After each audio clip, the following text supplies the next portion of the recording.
I can build this whole company in just a week.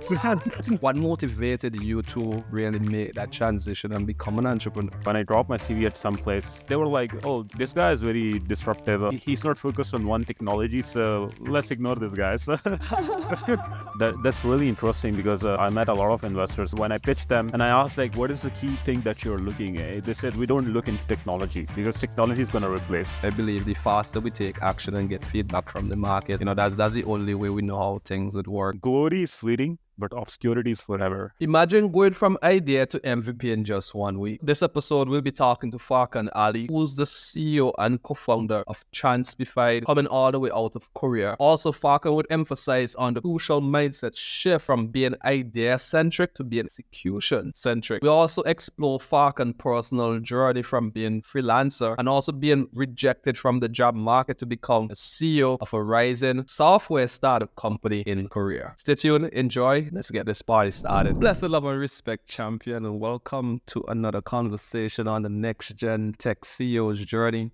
scaling to freedom. Now, I have a very, very interesting individual here with me, Sir Farkan Ali. And Ali is hailing all the way from Pakistan and now living in Korea, South Korea, and has been there growing his business for the last couple of years. And Farkan is the co-founder of Transpify, building AI SaaS solutions, helping influencers to, scale their creative genius. And it's really a pleasure to be having you on, having this conversation today, Farkan. And just want to say welcome, man. How are you doing today? I'm doing great, man. Thank you for having me. Blessed. One of the things I try not to do is to go too much into the introduction because I know people can go to LinkedIn and read more about your story. Most likely what I'm curious about is, your entrepreneurial story. Like, what motivated you to really make that transition and become an entrepreneur? I know you're a talented fella. You can get a job and get paid well. What inspired that madness? Well, I'd say I tried jobs and I found out that I could build things from scratch to production.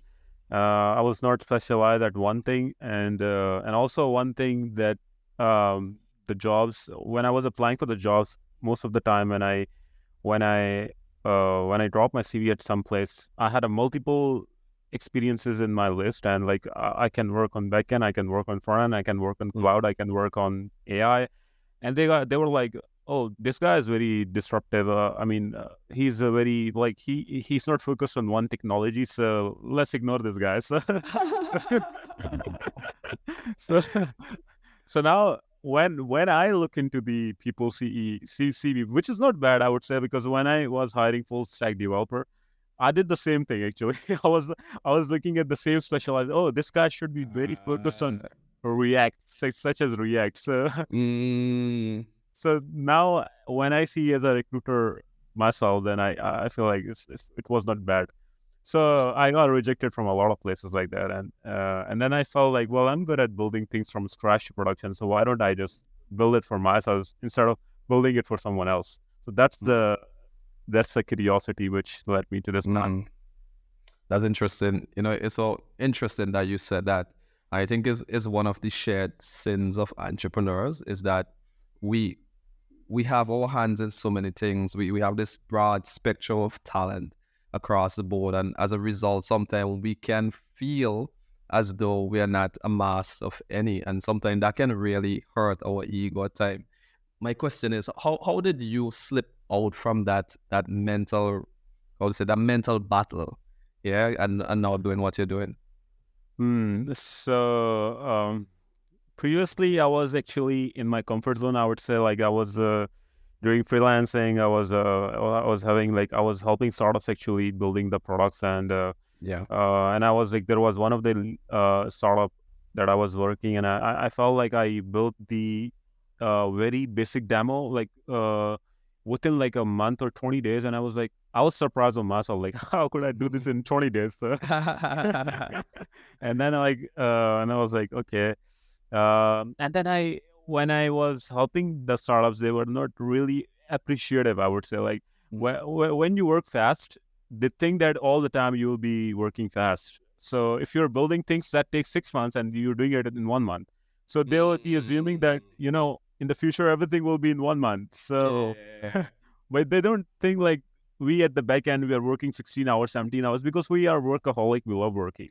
Yeah. So, but they were not really that appreciative. So I was like, okay, let's kill it. Let's do it our own. So, Yeah, yeah. uh, that Interesting. was that was a mental switch, and I was also in this space from the beginning. Actually, this is not something like I started as I started now. I was like I made thing like 5 years ago. I would say like I made a remote IoT remote which was like a small device which could, if you place in one room, and if there are multiple IR devices including AC, TV, whatever device over there electronic which has IR LED, it could control all of those devices remotely from anywhere in the world. Like you're sitting in USA and you could control and like it was like I would say like 6 years ago. Wow. At that time it was a big thing. Now it won't sound like big thing, but at that time it was big thing. I sold one unit like for a $50 to one company, and so like I made the company at that time as well. But I was like back in Pakistan with no resources, no networking, nothing, and had a very big bad time there. Yeah, yeah. What I'm learning about you in just these few minutes is that you're a very talented guy. And I won't just say talented, but you're a very hard working individual, because even before coming on to the call, you were like, my brain is a bit slow right now. I was up all night coded. Yeah, where did that come from? Like where did that come I would say it's from the I mean circumstances. I would say like the circumstances I've seen, it made me hardworking guy. The people I have seen, the suffering, the endurances that I have gone through, that makes me I think a hardworking human because um I just don't want to be a normal guy. I just don't want to be like the mob. So yeah, being there people say like I don't like okay, or if somebody say this guy is nice, I don't like that. When I meet someone, the expression should be like, wow, he's amazing. So this is what from? this is what inspires me. So you're like, okay, fine, Gert, these are not our words. Mm. It's interesting that you mentioned, how your situation made you who you are. And, I can totally relate. Being somebody who came from the island, I can remember this one day I was 16 years old, and I was at a point where I'm now graduating from high school, and I had 9 friends. Yeah, so just imagine 9 guys hanging out together. We are practically a gang. And I remember this one day I'm there standing, and I was gazing across the sea. And they were right under the mango trees, played marbles. And as I look at them, it dawned on me that, in the next couple of years, some of these guys may be in prison. They were going to be out of school, or maybe they'll be even dead. And I felt so helpless. Yeah, I literally felt helpless. And I thought to myself, like, what can I do? And this thought came to me that, Dina, you got to become somebody who's influential to them. So that way, when you speak, they'll believe what you say. And that's kind of one of those stories that really inspired me to be where I am today. Yeah, being an entrepreneur, being a disruptor, because I realized that the way that we were thinking in that environment, the destination wasn't the one for us. And the reason why I share that with you, because I know you have a wealth of stories as well. So I'm curious, do you have any one story that really connects with you, that drives home to who you are today as an entrepreneur, as a leader, as somebody who you call a disruptor? That's the yeah. So there are many events in the past that I would say well, I'm coming from a very very poor family, like really really poor family, um when I saw my family like the sufferings, my own family sufferings and my circumstances surrounding me and the people around me, all that led to like when I was I mean I'm still like we are still suffering and making our ways into the world. We are still but that time was like something turned the mental switch, like okay, we have to get rid of this situation, we have to do something. that can change the whole generation, like my whole bloodline. Because in my whole blood, before me, there is no one who was an entrepreneur. All of them, like, uh, I mean, they were happy with the status quo. I would say, like, they never tried to change anything. The things the things they were from the beginning, as they were going to be always, if there was no one. So I just realized, okay, I have to be someone who can change this whole family tree, who can break out of this poverty zone, I would say. So that's I would say main such what makes us work hard, because I think um, you can make a world a better place once you have financial freedom, and then you can make the world a better place. But without having a financial freedom, there is no point of talking, I'm gonna make a world a better place. Mm. Mm. Yeah, thank you so much for sharing that. Sometimes it takes courage. Sometimes, sharing things from the past. Yeah, because it's a part of who we were, and sometimes we want to leave that part of us behind. However, I sometimes think that's our source of strength. Yeah, because I always think about my kids and how they're gonna be different from me, and I realize how my environment made me strong, and now I'm wondering how can I create an environment that's gonna make them strong for the world that they're gonna come in. Yeah, that's true. That's true. Like, yeah, I mean, your kids should look up to you. Like, if you're some dork, then your kid will be dork too. So. Yeah, and it's not an easy world, like, especially now. And we also mentioned being foreigners in Asia, being entrepreneurs. That's like that's will be mind blowing for any normal human being. So I'm curious about your new project right now. Yeah, let me make sure. Hope I'm pronouncing the name right. It's Transpify. Yeah, how did that come into existence? Where did that idea spring from? Tell me the story behind that, man. Okay, that's I would say, like, how did it come? How did you start this thing? Actually, yeah, okay. The interesting thing is, since I'm an AI engineer, I love exploring AI models and open source, closed source. I love building the things from scratch. So one day I was like working on this technology called Whisper, and it was really remarkable, and it was really good. And and some of my friends, I'm connected with all of the entrepreneurs, and so I would say I'm very lucky, because we are in a foreign entrepreneurs group. We are like 500 plus companies, so we all are connected together. And they were sharing something like that, the company's link, and they were doing actually this kind of thing, which is using the existing Whisper model and other models, and then doing the transcription and captioning stuff. And I was like, wow, that's really easy. Like, I can build this whole company in just a week. So Hold on. What? A week? An entire company in a week? Now you're making me curious of what is that work process like in a week? Anyhow, go ahead. Bro, we work. I mean, we sleep in the office. All right, so we don't go home. We code in the office, we eat in the office, and we sleep in the office. So there's a so a week for us is like, okay, done. That's nothing. I have seen startups taking 6 months, 1 year for like building a shitty simple project. Which is like, oh, come on, man. Like, it shouldn't be more than like a month, maximum a month. Yeah. So anyway, so it's like, I saw this thing and I was like, okay, well, I can build this thing, very quickly. And I did it actually. I built the backend in like very quickly, a week.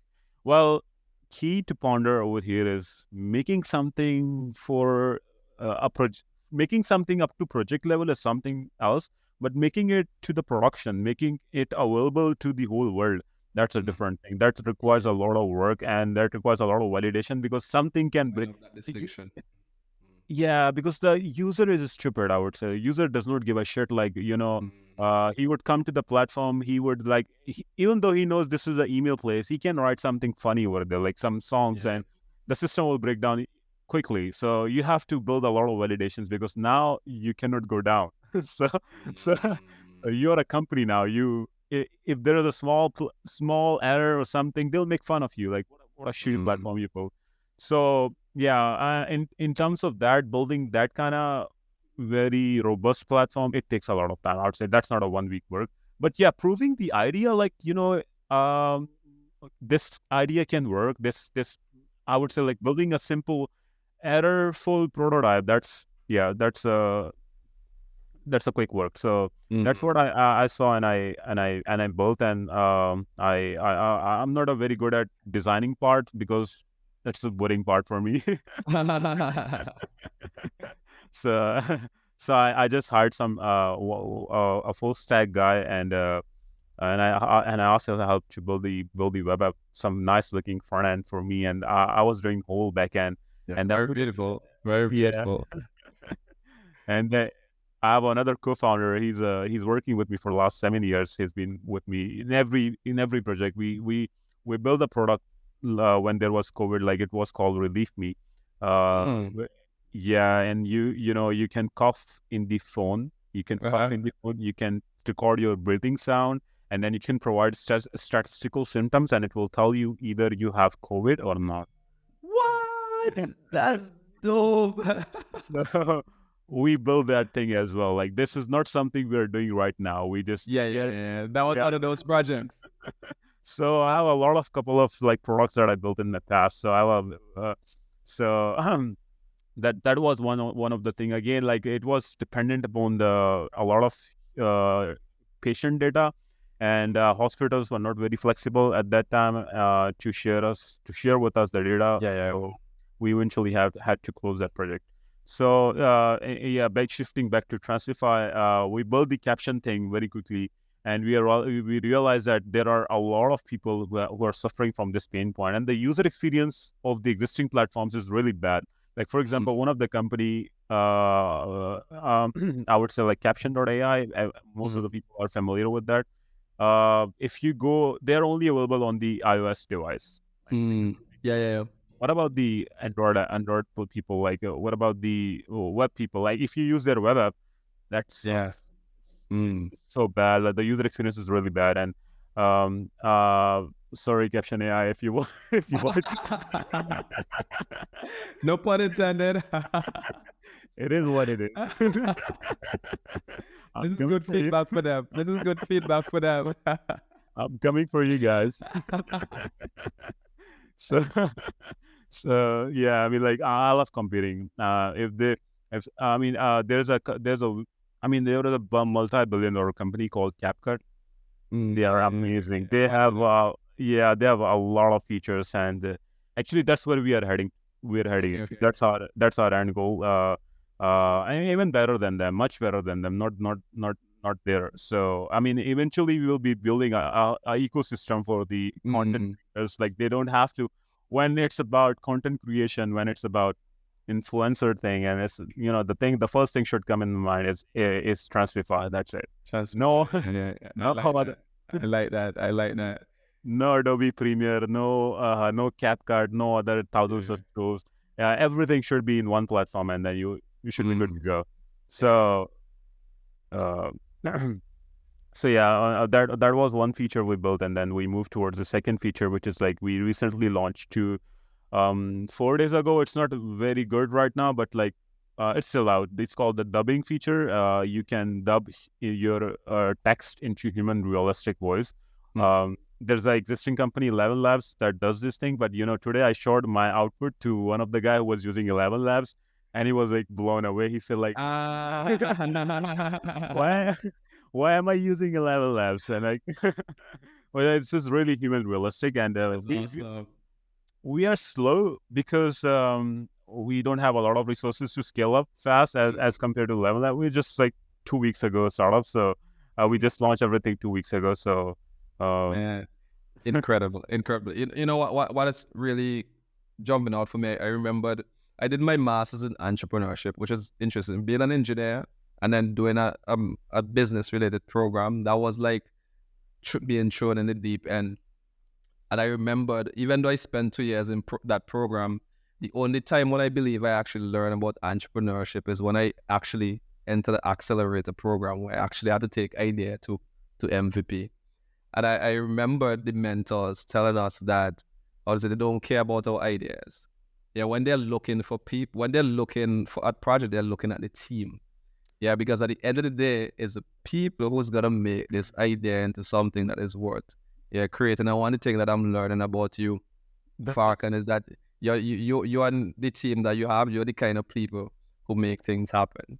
Yeah, that's really interesting because I met a lot of investors, and when I pitched them, and I asked like, what is the key thing that you're looking at? They said we don't look into technology because technology is going to replace.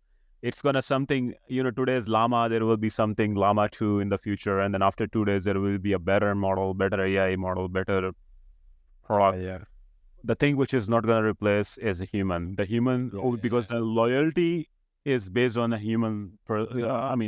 So human is gonna be there. So we invest based on human personality, whether he's loyal to his dream or whatever he's doing, or yeah, committed to that. yeah. Beautiful, beautiful.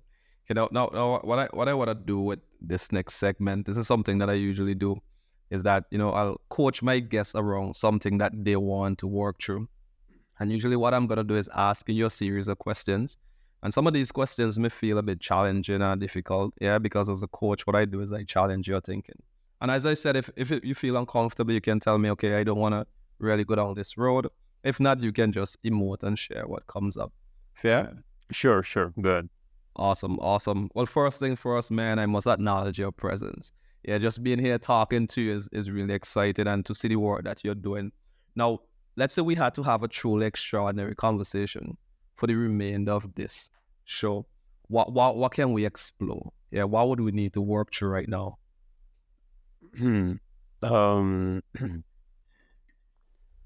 See, when you're talking about which part of the as a startup, which part is should we discuss? That's what. Yeah.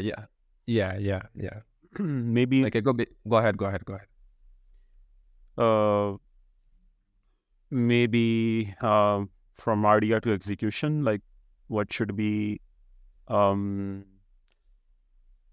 or maybe the strategy, like let's say strategy, what should be the strategy? Should the company first build the product and then validate the market and go for if they wanted investments or they want to seed funding like that, they should do that, or first they should go and do the product market fit by talking with the customers, interviewing customers, asking them series of questions, and then once they are done with that thing, they should start building the thing, or they should do the reverse well, like first build the product, hand it over to your customer, and then do the same thing which you were gonna do before, like asking the questions and like that.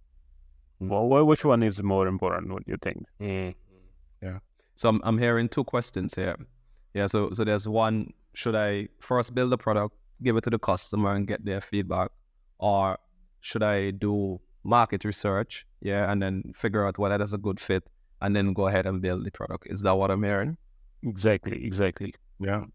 Now, I know you already know the answer to this question, so I want to challenge you a bit here. What's the question behind of that question that you're not sharing? The question. Well, actually, I want to clarify my mind as well, because I want to know your thoughts as well, because because some of the entrepreneurs say like we should do the reverse way, like we should first validate the market and then we put out the things. But then if you are like a fast moving company which can build things fast rather than like taking a lot of time, then I usually prefer the other approach, which is like building first and then ship it out to the customers and then ask the feedback. So I was like, I want to know like which what do you think? What's your perspective? What would you prefer? So yeah. I feel like I fall into the same boat as you. Yeah, I recently did a TED Talk a few days ago, and my topic was on taking imperfect action. Yeah, I believe the faster we take action and get feedback from the market, that's the only way we know how things would work. It's okay to do market research.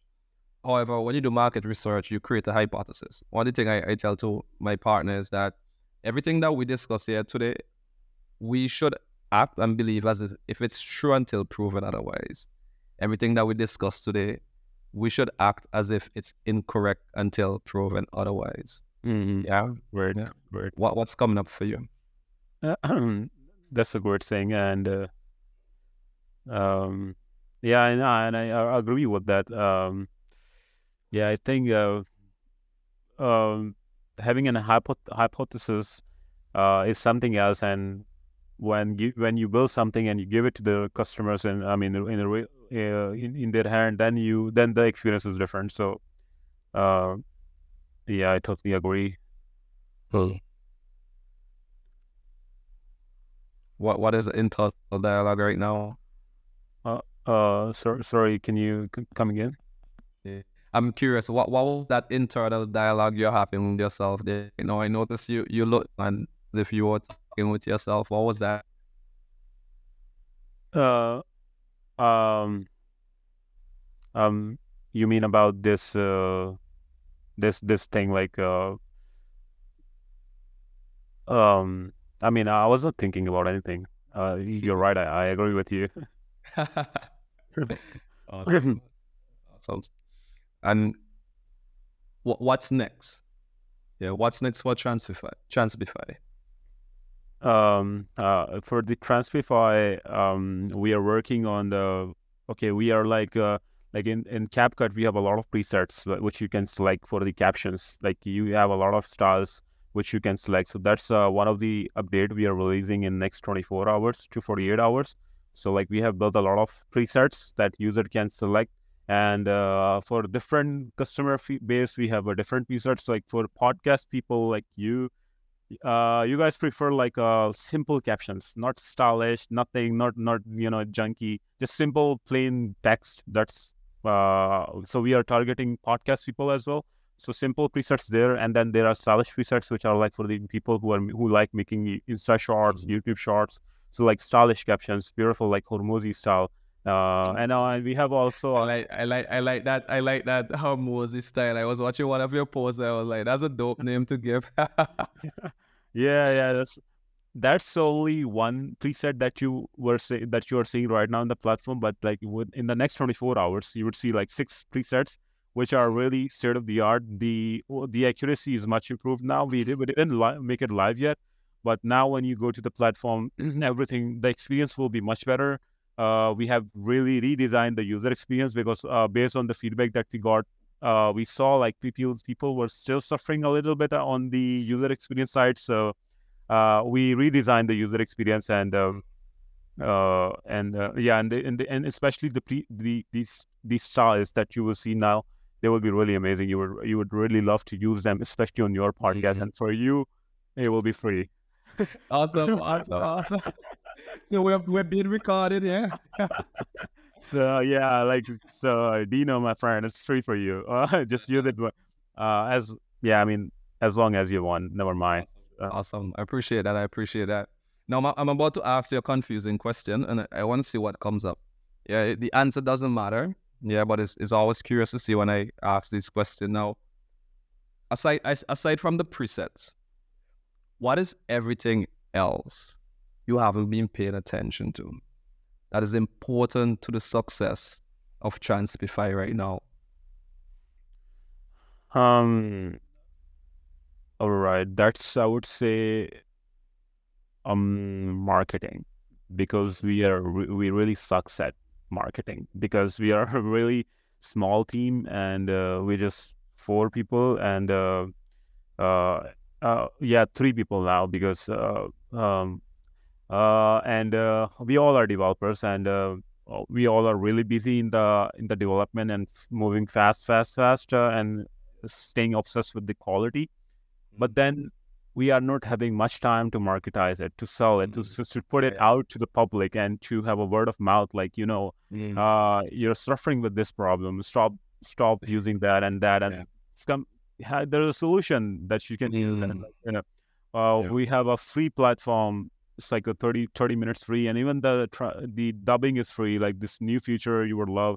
I mean, like we have a whole pipeline. You take we are building the system that YouTubers take someone else's YouTube video, they transcribe, they take the text, and they come to our dubbing feature, they dub into their own tone.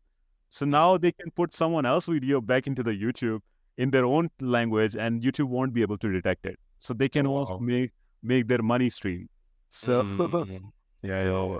so we are like building that kind of thing, and but the thing we are lacking is the marketing and putting things out, word of mouth.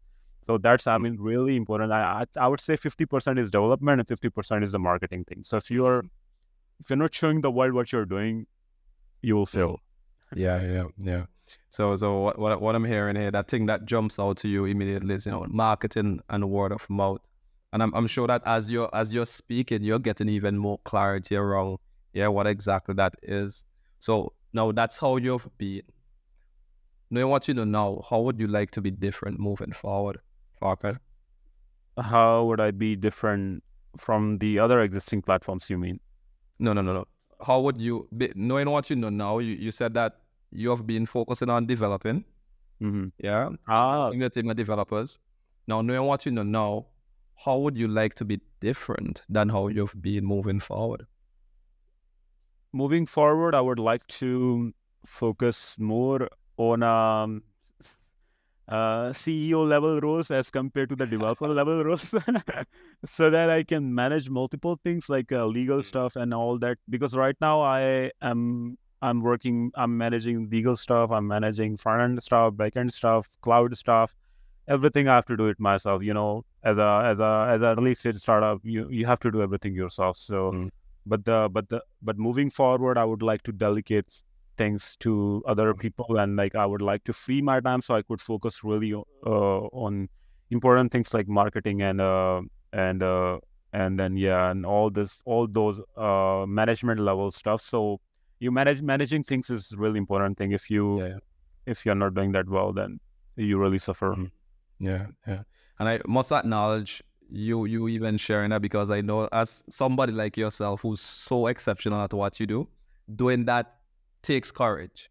Yeah, doing that, stepping back and become the CEO and let everybody else do the code, it takes courage. I feel like I'm speaking to Elon Musk right now. And that's how I'm feeling right now. Oh my God, I'm so pleased to hear that. Let me ask you this: what is your biggest obstacle right now that would stop you from taking action on what you just shared? What is the biggest obstacle? Biggest obstacle is like all other startups, raising funds, raising investments, and raising the customer base. It all depends upon let me pull you back. Let me pull you back there before we even go to that section. You said something interesting. I asked you, right? How would you need to be different if you're gonna start focus on marketing? And then you said you need to take more of a leadership CEO role, where you start delegating responsibilities so you can focus on finance. What is the obstacle that is stopping you from stepping into that more CEO role? That's the question. Very good question. That's a really good question. That really hit my strings of my heart. There are some time in your life when everybody has someone they can rely on. If something fucks up, you can say like, oh, I have this friend, he can fix this thing for me, right? And go back to him, or I have this backup plan. You have always someone to rely on. In my team, I have to rely on myself. So, if something is not working, in either in front end, back end, or whatever, I have to take the control and I have to code it myself. Like sometime there were some logics in my platform which were not. My developers were not able to figure that out, so I have to code themselves. Like I sit down 24 hours and I coded like without sleep, and they were waiting because they relied on me. Like I can do that. So if the things are not working, they know like, oh, we have Furkan, he can fix this thing. If something is impossible, we have him. Give it to him, he'll get it done. But that stops me from doing my stuff, because then they keep coming back to me, or this is the problem, solve this and solve that, and then I have to solve it for them, and I have to like manage whole backend and everything. So that stops me from doing the CEO level role, which is like managing finance and going and raising the investments and building customer base. So that's the biggest. So if I have human resource, I would say I can delegate my tasks to them as well. Like more human resource would, I would say, solve the problem. Yeah.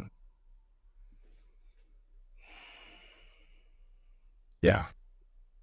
Yeah, so I told you the problem and the solution both at the same time. Yeah, I see that. Yeah. Uh, yeah, I mean, like, yeah, we are not there yet, but we will get there. Like, things take time, definitely. Yeah, we'll move fast, and we'll like as Mark Zuckerberg say, Let's get it. move fast and break things, and that's just stay at the same time, stay obsessed with the quality. Yeah. Break things and stay obsessed with quality. So that's what our mental switch is. Yeah. And I'm really happy that you shared that, what you just shared, because I know a lot of the listeners would be relating. Yeah, when we have talented people like yourself, one of the biggest trap that we find ourselves in is that we find ourselves having to doing all the work when things are going wrong. And the team around us, while we expect them to be able to cover that, sometimes they're not able to. And the reason why I say we have Elon Musk in the room, because I remember in one of his interview, he faced that problem as well, where sometimes he'll even go down on the floor. He already have a big company, but he's going on the floor changing people code for them because he didn't like how it looked. Yeah, you know what I mean? So now this is another important question for you, as you're becoming aware of this obstacle right now in how you're personally managing things. What resources do you have right now to help you navigate this new challenge that you're becoming aware of? So right now we are self-funded. Like everything I'm putting in the company is coming from my own pocket. So yeah, so like I'm the investor myself in my own so I'm bleeding myself. So so I think I'll focus more on like that's the only way to run the company and to run everything because there's no other backup. But we have like we have resources to run it like for some time, and we are very sure that until we reach that time, we will be having some customer base because people love the product.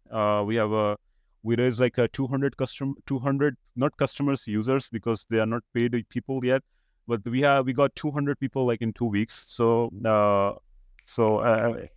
yeah, I mean like conversion will happen sometime in future. So we'll solve this problem. And that makes me curious.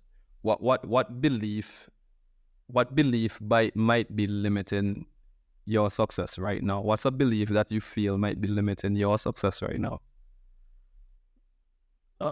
You mean any what can put hurdle there? What can put? So if I rephrase it like this, so if we let's say if we raise a significant amount of customer base and we got investment, everything is going so perfect, and then we got ourselves drifted away from our culture, which we have right now, which is like a workaholic culture, and then we got ourselves into parties and like let's enjoy now. So then I would say like we won't achieve our goal that we have. We will drift away and we'll be lost. As there's a famous quote, I would say like glory is fleeting, but obscurity is forever. Say it again. So yeah, so they say like glory is fleeting, but obscurity is forever. So when when you reach some level, you stop working hard and you're like, I'm already there. So then let's enjoy the life. And then when you do that, then you like it was said by Napoleon. So then then you become obscure. Like nobody remembers you. You're no one thoughts. History is not gonna waste his pages on you. So yeah, I mean like we'll stick to the culture we have right now, the hardworking culture, but we just don't want to drift away from that. Yeah. To stay on the track. And what do you feel is your next step? What's the next step? Next step is there's a company, Opus Clip. They have a beautiful feature which I am really inspired of. Their whole that's their main I would say unique selling point, USP, which is you put the 40 minutes video and then I'm doing their marketing. I don't know why. So, please send me the money. So, It's a real recognize real. It's a real recognize real. yeah, so at some point in future, Opus Clip, please talk about me and stuff. so they have this UPS, which is a USP, which is you put the 40-minute video and then you get a lot of shorts automatically, like focus, and they're really like very well nurtured shorts. You can directly upload them to YouTube. So that's solved a really big pain point for the influencers because they have a like big YouTube video and then they want to make shorts out of it, which is like shorts is something which gets viral very quickly. Yeah. So even for this video as well, we want to make some shots of you and be sending it out there as well. So that's true. That's true. I when I saw that and I was like really I was really blown away. I really appreciate their hard work and but the thing is, in future we're gonna introduce this as a feature in Transfify and so let's get it. So yeah, we are thinking about it now. Now we know you. Now we know like now we know, and now we will now, yeah, what we will do, we'll go and search their customer feedback. What I'm sure we will find somewhere. We'll see their pain points, what they're suffering, and we will take those feedbacks and we will build something better, something improved, so we can distinct ourselves from them. So that will be like one of the feature in Transfify, like among many features. So that's what the future goal is. When I said in the beginning of this interview, we want to build an ecosystem, not just a simple one feature SaaS, an ecosystem where you just come and you find everything. Like you don't need to go anywhere else. You don't need to go to. Well, I'm not replacing you, but you're great. You're greatest of all time, guys. You did great work, amazing work. But yeah, I'm sorry. I'll come. Awesome. I want to thank you so much for sharing whatever and sharing your personality through this conversation. And what I want to do now, I want to do something really fun with you. And this is called a This or That game. So I'm gonna do a quick fire. I'm gonna just say two different things and you gotta pick one. Yeah, this way people can get to know a bit more about you behind what they're seeing online. So let me know, and you can't take too long to answer. If you take too long, I'm gonna bring the fire. Okay. So make them quick. So this or that. Yeah, you ready? All right, ready. Okay, awesome. Morning person or night owl? Night owl. Ideate or execute? Executor. Lead by data or gut feeling? Lead by data. Lead by data or gut feel? Data. Introvert or extrovert? Extrovert. Delegate or do it yourself? Do it myself. Think bigger or start small? Start small, which I'm not a big fan. Angel investor or VC funding? Angel investor, but what is the difference? I think both are same. Well, VC is more like companies invested in you, like big VC funds, and angel investor can be somebody like myself who's like enthusiast, and I have money and I come and invest in you. Okay. I would say bootstrapper. And then angel investment. Okay, angel investor. Mac or PC? Mac or PC. Come on, attack. Mac. Coffee or tea? Coffee. Office or remote work? Office. Awesome. Well, such a pleasure to be sharing this space with you, man. And I'm super excited for the work that you and your team at Transify is doing right now. And for those who are listening, whether they're creators, whether they're tech entrepreneurs, where can they learn more about Farkan Ali? There's nothing much interesting to know about me. Oh, really?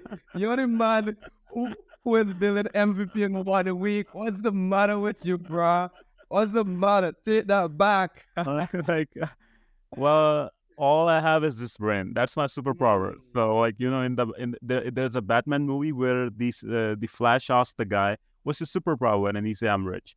So when people ask you, "What's your superpower?" So I would say, "I have a brain," which works really fast. So that's all I have to tell you about me. I'm no one in the picture. So yeah. I mean, like, you are known by the things you build. So I just want to known by the things I built. Because nobody cares about me. People cares about what you build. They cares about what you put out in the world. So yeah. And just one final question before we jump off. Now, if this was your final message, this was the last message you can leave to mankind, what would you say? I would say, be kind to everyone.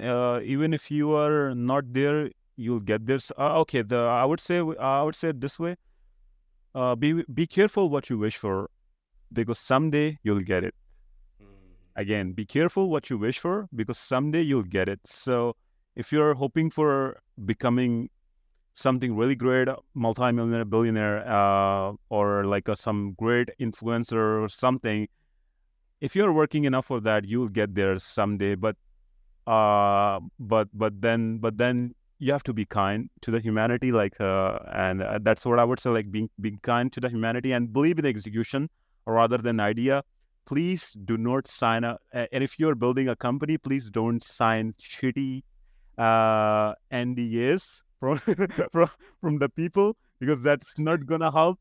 Tell them your idea. If they like it, they will stick with you. They will work with you. They will not replace you. Idea is nothing. Everything in this world is execution. So that's my final message. Focus on execution. No NDA.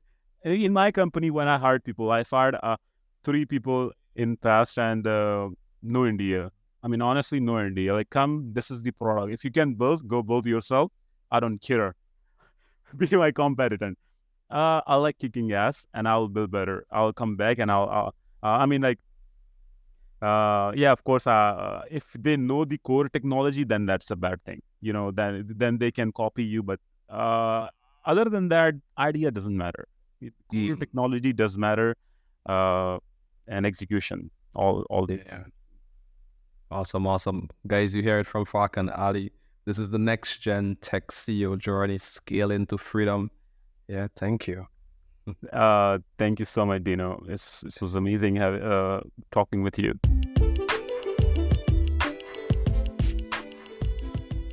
You've heard the stories and strategies of today's top tech CEOs. But where do you fit in? What's your unique superpower as a founder? Now take our free CEO type quiz to unlock your leadership blueprint and gain insights to maximize your potential. Now go to levelupwithdino.com and take just 3 minutes to complete this quiz. Instantly receive a detailed report revealing your CEO type, along with a personalized 3-phase plan for achieving abundance and freedom on your term. Are you a visionary, a driver, an analyst, community builder, or self-improver? Take the quiz now and own your entrepreneurial journey. Discover what makes you tick as a founder and learn to lead from your sweet spot for success. That's www.levelupwithdino.com. Spelling matters. Make sure you get it right. Take the quiz and start leading on your term, your way. This is your key to freedom, and go and get it. levelupwithdino.com.